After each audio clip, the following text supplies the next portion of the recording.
Hey, it's Elizabeth, Countess of Low Carb, and on this episode, I'm going to interview Dr. Ken D. Berry on all things keto, all things intermittent fasting, coming up next.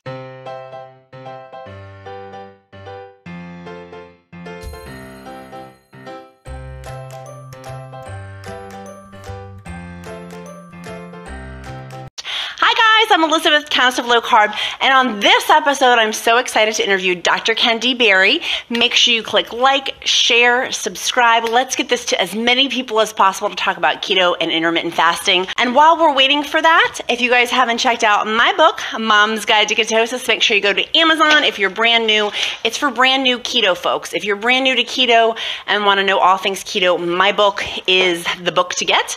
It is not really for advanced keto folks, but if you're just starting the keto journey, it's a really easy read, which I intentionally made small. Hi! Happy Friday! Countess, happy Friday. How are you? How are you doing, champ? I'm great. I just got finished seeing a bunch of patients at the Berry Clinic, and now I'm all yours for a few minutes. Woohoo! Well, I've got tons of questions for you, but first, Dr. Ken, we had a fasting duel. Woo! 48-hour fasting duel that led longer than that. Can you share with everybody your result? So I wound up going 51 hours, and I ate about 7 p.m. that evening, and I wasn't really hungry, and I went live several times on my Instagram. And if you guys don't follow me on Instagram, you should, because I go live there and I really tell it like it is. If you think I'm blunt here, no. On the Instagram live on the stories, oh yeah, I'll let it go because it only lasts for 24 hours. So there's no evidence, right? It all goes away. But anyway, I would check in every 6 hours and let everybody know how I was feeling. Yeah. And so right before I ate, my energy was fine. I was not hungry, but I just missed food. I missed eating. Like, you know how you miss a friend? I do. Literally. Like, I you do. know what I'm saying? Yes. Like, I miss them. Oh, I do. Yeah. It was almost a nostalgia. Like, man, I sure miss eating. And so I ate. But I was not hungry. I wasn't ravenous. I wasn't starving to death like you would think I would be. I felt like my energy level was good. Nisha thought I was a little salty, but whatever. But what's new? No, just kidding. But I felt great, and I could have definitely went longer, but I just missed eating. I love it. I kept messaging you on Instagram, and I was like, oh my God, they're not posting. It's direct messages to you. And I was like, oh God, then I felt very awkward. But in the mail to you, Dr. Berry, is your completion gift certificate, which you can get on countessoflowcarb.com. It's a free printable to help reinforce in your brain the positive reinforcements from doing a 48-hour fast. Very nice. Very nice. So we've got lots of questions for you. Let's go. We got some stuff. This is going to be a two-part series as well, so check out in the description link, folks, for the other link that it will be. But I have a darker, deeper question. I'm going to hold that after that will be the second question. First question, are fasting or OMAD beneficial for hypothyroidism and damaging to the metabolism? So I don't think fasting and OMAD would be intermittent fasting. I don't think either of those are ever detrimental to any metabolic function in your body. I have yet to see any research that even suggests that, much less attempts to prove that. But I think that a lot of people benefit definitely from keto with hypothyroidism and Hashimoto's, but also I don't see why in the world intermittent fasting wouldn't help those as well. So if someone can't water fast because it's a medication that requires them to have something in their tummy, the doctor is saying that this person can have MCT oil or heavy whipping cream. Are they still benefit from the fasting past the 24-hour markers required from doing this? Yeah, they absolutely are. You're just not benefiting quite as much. And so if you take a couple of, and so almost every medication that requires that you eat, there's two different kinds of medication. Some won't digest if you haven't eaten. You'll just pass them through. But others, when doctors say, oh, you have to eat with this or eat after you take this, it's because we don't want it to get stuck in your esophagus, like the osteoporosis medications. I won't say any names, but if you take one of those, we actually tell people you have to take a full glass of water, eat, and then sit upright for at least 30 minutes or an hour after you take the pill. And that's because we don't want to even be a small chance it'll get stuck in your esophagus because it can cause terrible heartburn, ulceration, bad things. And so a lot of times if you are supposed to eat with your medications, you can take a couple of tablespoons of MCT oil and then a full glass of water, and so that you wash that pill completely down into your stomach, and then there's some oil there that's going to kick in the digestion a little bit, just enough to get that pill on board. And so your fast won't be perfect, but it's going to be way the hell better than if you didn't fast at all. Okay, cool. Someone was saying that Dr. Fung had put out, and I'm trying to find the source link on this. Someone sent it to me, and it was a screenshot, but it didn't have like a link that I could check back on. But it was saying it was from Dr. Fung of having stevia sweetener with helping to aid with medication. Yeah, and some stevia and some MCT oil. Either one will kind of help with the absorption, and it's not going to be a meaningful enough break in your fast to really matter in the big picture.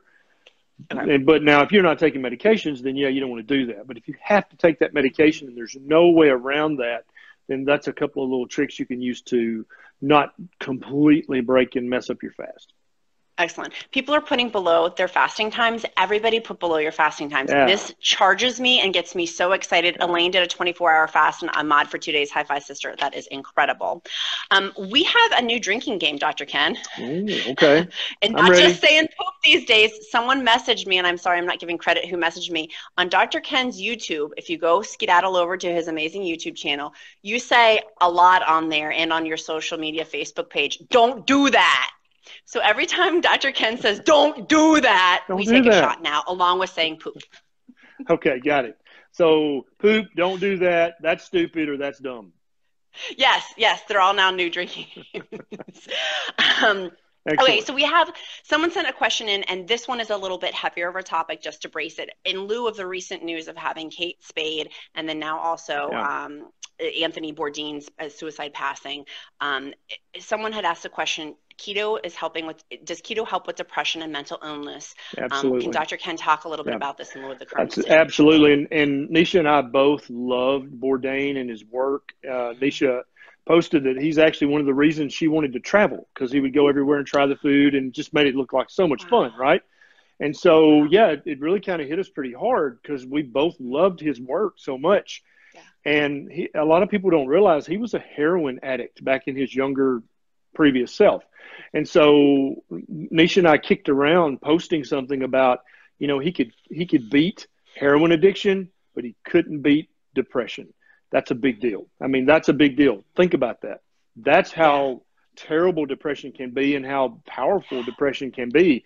And I've said on here before with you, Countess, that I've had multiple patients be able to either decrease or stop their antidepressants completely because of the ketogenic way of eating.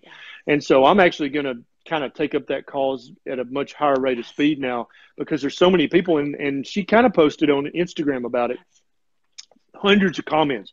Oh my God, yes, please talk more about this. So I'm on, and I'm down to do that because it's such a taboo. Oh, we don't talk about that. Well, you know what? Screw that. I'm going to talk about it because it needs to be talked about. And people are hurting, and people are suffering, and people are dying. Yes. Because it's not being talked about, or because we're just trying to throw a handful of pills at it and pretend that fixed it, because that didn't fix it. Right. Yeah. Right.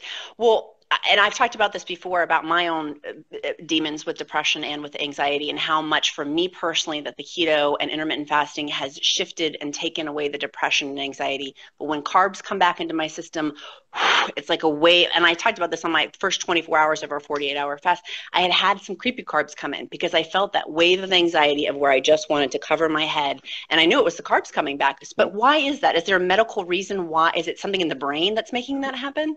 There's several things. The hippocampus, which is the part of your brain that's in charge of emotion and memory, both, is exquisitely sensitive to your blood sugar levels. And basically, whatever your blood sugar level is, your blood sugar level in your brain is 60% of that. So if your blood sugar level in your body is 100, it's 60 in the brain. But if your blood sugar level is 300 in your body, then it's 180 in your brain. And so basically that's why we're talking about Alzheimer's as type 3 diabetes now. It's just insulin resistance of the brain.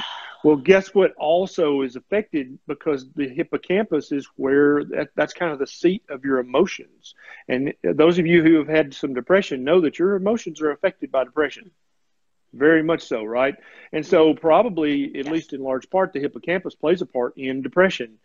So nobody knows for sure if it's the insulin malmetabolism in the hippocampus, and there's also a very compelling theory that I don't discount, that your gut bacteria can actually secrete hormones, chemicals, toxins that cross the gut barrier, cross the blood-brain barrier, and can actually influence your emotions, trying to get you to eat carbs or whatever that particular bacteria wants you to eat. And so I think that'll be something that we'll be hearing about in the next 5 years as people do more research about that. I don't know. I think it's probably a combination of all that.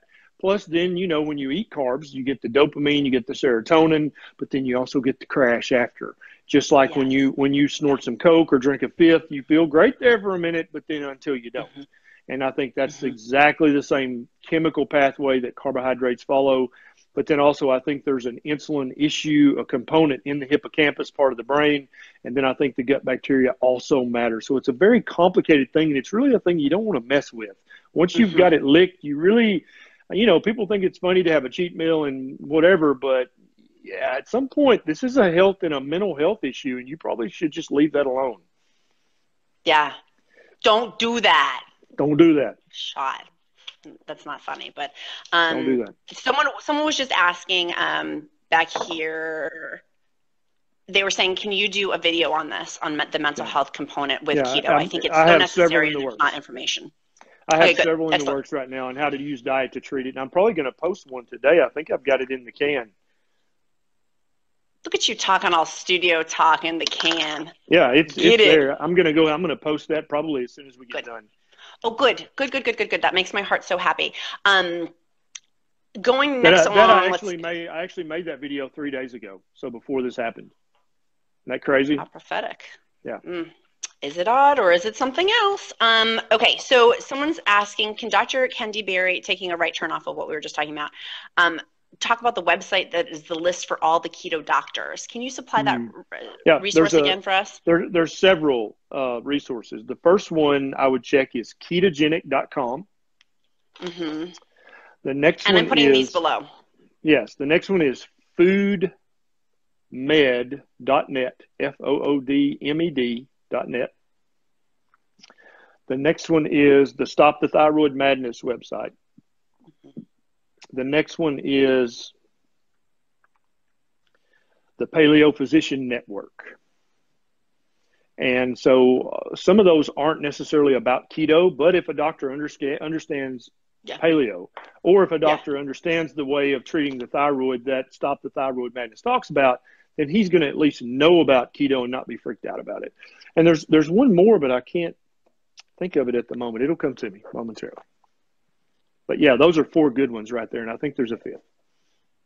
Love it. Okay, someone has asked me a great question. If this person is asking, please type it below in the comments.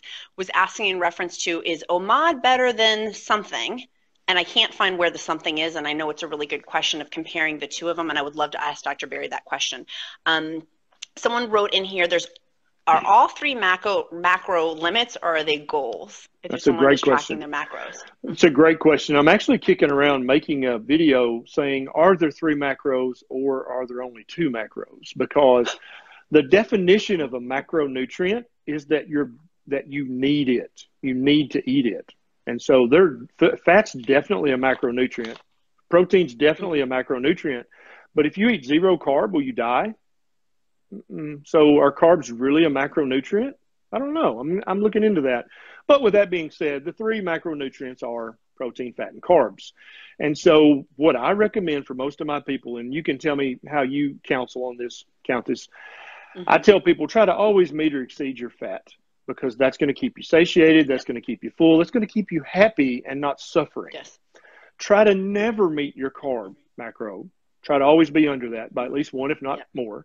And then let your protein take care of itself. That's kind of how I do my keto, and that's how most people who I see who have the most consistent good results long term, that's how you do it. Because if you're too uptight about all this, you're going to get frustrated and you're just going to forget it. But I think that's this is sustainable. That's the easiest way. You're eating lots of fat. It's delicious. You're great. You're happy. You're full. You're getting more than enough protein to replenish your body's need for that. And then you're getting very, very few carbs. do you counsel something different for women or for anybody, Countess? No, that's the same thing as I try to say fat or higher or more.